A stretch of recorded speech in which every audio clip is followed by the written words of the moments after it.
Bismillahirrahmanirrahim। हजरात, एक मुसलमान को भी सोचना चाहिए, बल्कि पूछना भी चाहिए। एक मुसलमान खातून को भी पूछने का हक है, जानने का हक है। और आज जबकि हुकूक निस्वा की तरह तरह की तहरीकें चल रही हैं, तो उनकी तरफ से भी सवाल आते हैं कि इस्लाम में औरत के माली हुकूक क्या हैं। तो इसका मुख्तसर से जवाब यह है, जैसे मर्द के माली हुकूक है उसी तरह से औरत के भी माली हुकूक है। मर्द के माली हुकूक जिस तरह के भी हैं उनमें और औरत के माली हुकूक में कहीं कोई फ़र्क नहीं है। फ़र्क अगर है तो तक़सीम वरासत के मसले में फ़र्क है और उसकी बड़ी अहम तरीन वजह है। लेकिन अगर हम मुख्तसर तौर पर यह समझना चाहें कि औरत के माली हुकूक क्या हैं, तो जवाब यह है कि जिस तरह से मर्द कमाएगा और वह कमाई उसकी ज़ाती होगी, इसी तरह से अगर कोई औरत कमा रही है तो कमाई उसकी ज़ाती प्रॉपर्टी होगी। मर्द के कमाई पर किसी और के दखल अंदाजी का हक नहीं है। इसी तरह से कोई खातून अगर कमाती है तो उसके दखल अंदाजी का हक किसी को नहीं है। मसलन कोई खातून अगर बेटी हैं और अभी उसका निकाह नहीं हुआ है और वह कमा रही हैं, तो कमाई उसकी है। उसके माँ बाप को हक नहीं है कि उसे उसकी कमाई छीन लें। कल को जब उसका निकाह हो जाएगा और उसके बाबा कमा रही हो, तो उसके शौहर को हक नहीं है ये कहने का कि जो जो तुम्हारी कमाई है ये मेरी। या कल को ये अगर माँ है और वो कमा रही है तो उसके बेटों को हक नहीं है ये कहने का कि हमारी माँ की जो कमाई है वो हमारी है। यानी औरत जो कमा रही है वो उसकी ज़ाती है, चाहे वो घर में बैठकर कमाती हो, चाहे वो किसी सागजार में सब्जियां उगाकर कमाती हो, चाहे वो किसी दफ्तर में मुलाजमत करके कमाती हो, चाहे वो किसी ऊंचे ओहदे पर रह करके कमा रही हो, या वह निचली सतह पर मसलन हमारी बहुत सारी ख़वातीन जो है वो बाज़ारों में सब्जियां बेचती हैं, रोटी वालों की दुकानों पर रोटियां बेचती हैं, मछली वालों के यहाँ मछलियां बेचती हैं, या इस तरह की दूसरी चीज़। या बहुत सारे घरों में जो परेशानियां होती हैं और वो ख़वातीन मजबूर हो जाती हैं दूसरों के घरों में मुलाजमत करने के लिए। गरज ये कि औरत जिस तरह से भी कमा रही हो, यह कमाई उसकी ज़ाती कमाई है। किसी को कहने का हक नहीं है कि तुम हमारी बेटी हो लिहाजा तुम्हारी कमाई हमारी कमाई है। शौहर को कहने का हक नहीं है कि तुम हमारी बीवी हो लिहाजा तुम्हारी कमाई तुम्हारी नहीं वो हमारी बन गई। और औलाद को कहने का हक नहीं कि हमारी माँ जो कुछ कमा रही वो हमारा नहीं। औरत जो कमाए वो उसी का है, उसी तरह जिस तरह से मर्द जो कमाए वो मर्द का हक है। इसके बाद फिर इस औरत को माली हुकूक का दूसरा अहम तरीन शोबा जो है वह है नाम नफ़का। इस्लाम ने इस खातून का तमाम तर नाम नफ़का मर्दों की ज़िम्मे किया है। चनांचे अगर किसी खातून का भी निकाह नहीं हुआ है तो उसके तमाम खर्चे, उसकी तालीम, उसका खाना पीना, उसके कपड़े, और खुदा न खास्ता बीमार हो जाए तो उसका इलाज मुआवजा उसके वालिद की ज़िम्मे है, और वालिद ना हुआ तो उसके भाइयों की ज़िम्मे है। और जब इस खातून का निकाह हो जाएगा तो उसके बाद फिर इस खातून का तमाम तर नफ़का, उसका खाना पीना, उसके कपड़े, उसकी रिहाइश, खुदा न खास्ता बीमार हो जाए तो उसका इलाज मुआवजा, ये सब उसके शौहर के ज़िम्मे है। शौहर कोताही करे तो इसका जुर्म माना जाएगा, वरना तो कुरान करीम अल्लाह ताला शान साफ फरमाता है लियुनफिक ज़ू साअत मिन साअती, कि माली पोषण जिस मर्द की अच्छी है वो उसी के मुताबिक अपनी बीवी को खिलाए और पिलाए और उसकी तमाम ज़रूरियात पूरी करे। तो माली हुकूक में नाम नफ़का अहम तरीन हक़ है जो खातून का दूसरे मर्दों की ज़िम्मे लाजिम किया गया है। एक ज़माने में ये माँ बाप के ज़िम्मे लाजिम रहता है, भाइयों के ज़िम्मे लाजिम रहता है, शौहर के ज़िम्मे लाजिम होता है, और शौहर न रहे या तलाक हो जाए तो औलाद के ज़िम्मे, और औलाद ना हो तो फिर वापस भाइयों के ज़िम्मे, और जब भाई बहन न हो तो चाचाओं के ज़िम्मे। गरज ये कि इस्लाम ने कहीं भी औरत को मजबूर नहीं किया कि वो हाथ फैलाने में मजबूर हो जाए या खुद कमाने पर मजबूर हो जाए। इस्लाम औरत के तमाम लाजमी माली हुकूक जो है वो मर्दों की ज़िम्मे डालता है। और अगर कोई भी मर्द करीब का दूर का रिश्तेदार ना हो तो उस औरत में इस औरत के तमाम खर्चे इस्लामी रियासत के ज़िम्मे होते हैं। और जब इस्लामी रियासत ना हो तो फिर कायम होने वाले बैतुल माल, जो खैराती इदारे हैं, जो रिफाही इदारे हैं, जो इसी तरह के ख़वातीन के नाम पर पैसे जमा करते हैं, ये उनकी जिम्मेदारी है। यानी गोया उस सूरत में इस्लाम पूरी मुस्लिम सोसाइटी को, पूरे मुसलमान तबके को जिम्मेदार बनाता है कि इस मुसलमान खातून की ज़रूरियात पूरा करने का इंतज़ाम करें। और फिर तीसरा माली हक़ जो अहम तरीन है वह है वरासत। चुनांचे औरत को हर हाल में वरासत मिलती है। इसका बाप गुजर जाए तो जैसे बाप के गुजरने पर बेटों को वरासत मिलती है, इसी तरह से बेटियों को भी मिलती है।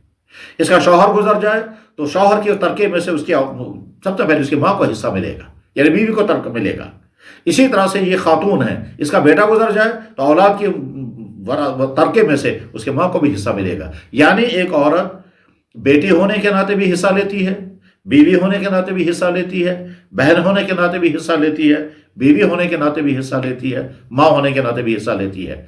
एक औरत की जो उमूमी हालतें हैं, हर हालत में उसको शरीयत इस्लामी ने हक दिया है। अलबत्ता अगर किसी खातून का बाप मर जाए तो उसके तरके में से बेटे को मिलता है डबल हिस्सा और बेटी को मिलता है सिंगल। यानी मसलन एक शख्स की वफात हो गई, उसका एक बेटा है और एक बेटी है, तो इस मरने वाले की वरासत के 3 हिस्से हो जाते हैं। 2 हिस्से उसके बेटे को मिलते हैं और 1 हिस्सा उसके बेटी को मिलता है। तो यहाँ सवाल पैदा हो सकता है कि बेटे को इस्लाम ने ज़्यादा क्यों दिया। बेटा और बेटी दोनों ही इस बाप के औलाद हैं और दोनों ने एक ही माँ से दूध पिया है, तो होना तो चाहिए कि दोनों को बराबर बराबर दिया जाता, मगर इस बेटे को ज़्यादा हिस्सा यानी डबल क्यों दिया गया और बेटी को सिंगल हिस्सा क्यों दिया गया। तो उसकी पहली वजह तो यह है कि अल्लाह का फैसला है और अल्लाह जानते हैं कि मैं जिसको दे रहा हूं वो भी उसी बाप का बेटा है और जिसको मैं कम दे रहा हूं वो उसी बाप की बेटी है।